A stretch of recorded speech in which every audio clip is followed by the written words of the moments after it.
ಅನ್ಕೊಳ್ಳೋದೆ ಒಂದು, ಆಗದಿನ್ನೊಂದು. ಅವತ್ತು ಅಮ್ಮ ನಿನ್ ಮಾತು ಕೇಳಿದಿದ್ರೆ ಅವರು ಆಸ್ಪತ್ರೆ ಸೇರೋ ಅವಶ್ಯಕತೆ ಇರಲಿಲ್ಲ, ನಿನಗೂ ಈ ಪರಿಸ್ಥಿತಿ ಬರ್ತಾ ಇರಲಿಲ್ಲ. ನಿನ್ನ ಹಿಂಗ್ ನೋಡಕ್ ಆಗ್ತಾ ಇಲ್ಲ ಮೈನಾ.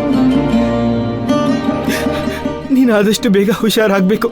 ನೀನ್ ನನ್ ಜೊತೆ ಮುಂಚಿನ ತರ ಮಾತಾಡ್ಬೇಕು. ನೀನ್ ಮತ್ತೆ ಯಾವತ್ತೂ ಈ ತರ ಪರಿಸ್ಥಿತಿಗೆ ಬರಬಾರ್ದು. ನಿನಗೆ ಯಾವ ಕಷ್ಟಗಳು ಬರಬಾರ್ದು. ಈ ಕಷ್ಟಗಳೆಲ್ಲ ಇವತ್ತಿಗೆ ಕೊನೆ ಆಗ್ಬೇಕು ಮೈನಾ. ಇನ್ಮೇಲೆ ಕೊನೆವರೆಗೂ ನಿನಗೇನು ಆಗದಿರೋ ಹಾಗೆ ನಾನು ನೋಡ್ಕೊಳ್ತೀನಿ ಮೈನಾ.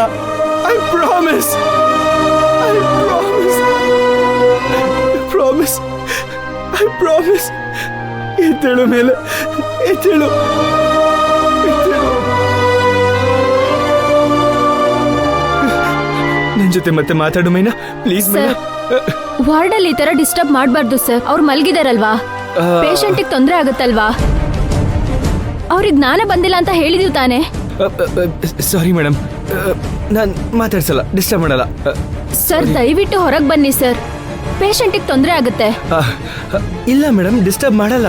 ಸರ್ ಆದ್ರೂ ಬೇಡ ಸರ್, ಡಾಕ್ಟರ್ ಬಂದ್ರೆ ಬೈತಾರೆ. ಪ್ಲೀಸ್ ಹೋಗಿ ಸರ್. ಸರ್ ಅವ್ರನ್ನ ನೋಡ್ಕೊಳಕ್ ನಾವಿದೀವಿ ಸರ್, ಪ್ಲೀಸ್ ಹೋಗಿ ಸರ್. ಅಲ್ಲ, ನಾನು ಸ್ವಲ್ಪ ಮಾತಾಡ್ಸ. ಸರ್ ನಾವು ವಾರ್ಡಿಗೆ ಶಿಫ್ಟ್ ಮಾಡಿದ್ಮೇಲೆ ನೀವೇ ಸಪ್ರೇಟ್ ಆಗಿ ಬಂದು ಮಾತಾಡ್ಸೋರಂತೆ. ಪ್ಲೀಸ್ ಹೋಗಿ ಸರ್, ಡಾಕ್ಟರ್ ಬಂದ್ರೆ ಬೈತಾರೆ. ಪ್ಲೀಸ್ ಹೋಗಿ ಸರ್.